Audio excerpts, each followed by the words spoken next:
Hello everyone, I am Poonam and welcome back to Kabra smart classes. आज हम बात करने वाले हैं राजस्थान के भौतिक विभाजन की। जी हाँ, जैसा कि मुख्यतः राजस्थान को चार भागों में बांटा गया है। पहला है पश्चिमी मरुस्थलीय प्रदेश, सेकंड है अरावली पर्वतीय प्रदेश, थर्ड है पूर्वी मैदानी प्रदेश एंड फोर्थ है दक्षिणी पूर्वी पठारी प्रदेश, जिसे हाड़ौती प्रदेश भी कहा जाता है। आज हम बात करने वाले हैं मरुस्थलीय प्रदेश के बारे में। जी हाँ, अगर हम बात करें कि राजस्थान में कितना परसेंट है, तो राजस्थान में इसका 61.11% है, जिसे 62 भी माना जाता है, तो कई बार इसे 60% भी मान लिया जाता है।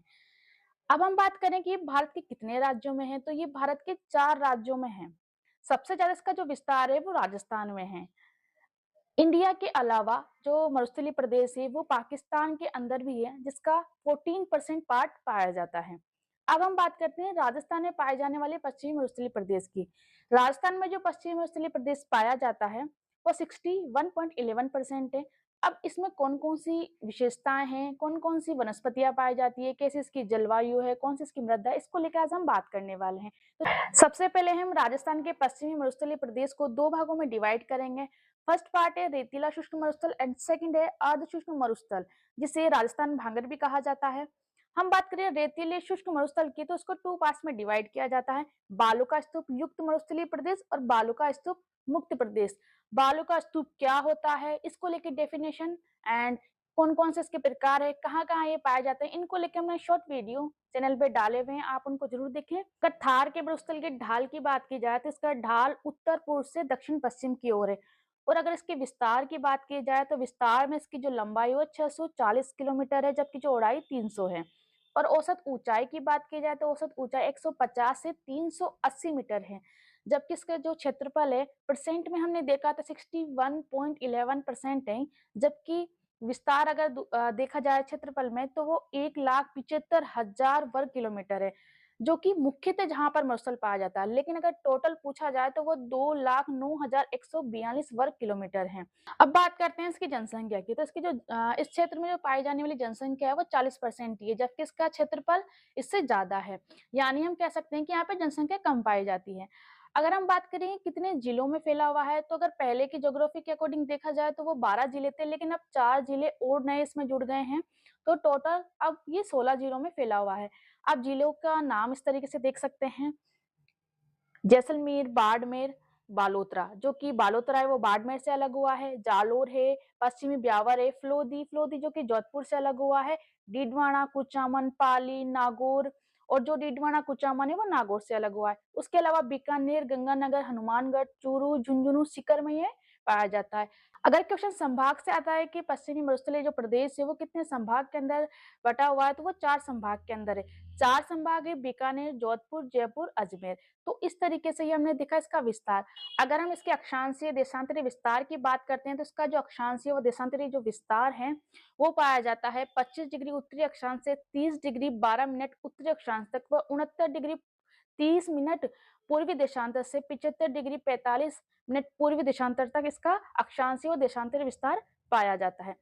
अब हम स्पेशली बात कर लेते हैं इसमें कौन सी मिट्टी पाई जाती है, तो इसमें जो मिट्टी पाई जाती है वो रेतीली, बलुई, एरिडोसॉल्स व एंटीसॉल्स मिट्टी पाई जाती है।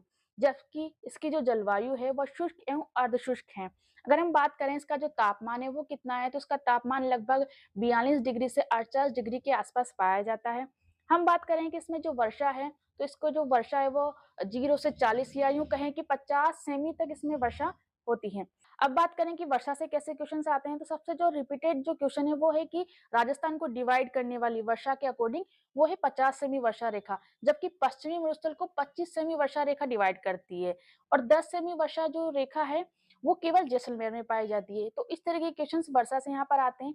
अब बात कर लेते हैं इसकी वनस्पति की, तो इसमें जो वनस्पति पाई जाती है वो पाई जाती है जीरोफाइट, खेजड़ी, नागफनी, बबूल, कंटिली, करड़, फोग, केट, आक, थोर, आरण, सेवन सेवन, जैसे कि हमने लाठी सीरीज भी पढ़ा है, धामण धामण भी हमने पढ़ा है। इसके अलावा अगर हम बात करें कि पश्चिमी मरुस्थलीय प्रदेश में कौन सी फसलें उगाई जाती है, कृषि से रिलेटेड जो क्वेश्चंस होते हैं वो ये है कि यहाँ पर ज्वार, बाजरा, मोठ, ग्वार, जो मोटा अनाज है वो यहाँ पर उगाया जाता है। इसके अलावा जो पश्चिमी मरुस्थलीय प्रदेश है वहां से अगर नदी की बात की जाए तो वो है लूनी नदी। हम बात करें यहाँ पर कौन-कौन से सिंचाई परियोजना व बाँध पाए जाते हैं, तो यहाँ पर सिंचाई परियोजना में गंगा नहर परियोजना व इंदिरा गांधी नहर परियोजना और बाँध की बात करें तो यहाँ पर जवाई बाँध जो कि सुमेरपुर पाली में है। अब हम लास्ट में देख लेते हैं इसका जो डायग्राम है वो किस तरीके से होगा। पश्चिम उत्तरी जो प्रदेश है उसको 2 पार्ट्स में हम डिवाइड करते हैं, रेतीला शुष्क मरुस्थल व अर्ध शुष्क मरुस्थल। रेतीला शुष्क जो मरुस्थल है इसको वापस से 2 पार्ट्स में डिवाइड किया जाता है, बालू का स्तूप युक्त मरुस्थलीय प्रदेश व बालू का स्तूप मुक्त प्रदेश। जो बालू का स्तूप है इसकी डेफिनेशन को लेकर, इसके प्रकार, ये कहाँ-कहाँ पाए जाते हैं, इनकी आकृति कैसी होती है, कैसे ये बनते हैं, इनको लेके हमने शॉर्ट वीडियो डाले हुए हैं। अगर आपने नहीं देखी तो प्लीज़ शॉर्ट वीडियो को जाकर ज़रूर देखें। हम बात करें अर्धशुष्क मरुस्थल की, तो अर्धशुष्क जो मरुस्थल है इसको वापस से 4 पार्ट्स में डिवाइड किया है। घग्गर का मैदान, आंतरिक प्रवाह प्रदेश जिसे शेखावटी प्रदेश भी कहा जाता है, नागौरी उच्च भूमि व लूनी बेसिन जिसे गोडवार प्रदेश भी कहा जाता है। अब लास्ट में जाते-जाते आप भी 2 क्वेश्चंस का जवाब हमें ज़रूर बताकर जाएँ कि डॉक्टर ईश्वरी प्रसाद व चीनी यात्री हेन सांग ने मरुस्थलीय प्रदेश को क्या नाम दिया है? अगर आपको पता है तो प्लीज़ कमेंट बॉक्स में ज़रूर बताएँ। एंड अगर आपको वीडियो अच्छी लगी और यूज़फुल रही तो प्लीज़ लाइक, कमेंट, शेयर करना ना भूलें। आज की वीडियो में सिर्फ इतना ही, मिलते हैं नेक्स्ट क्लास में। Thank you.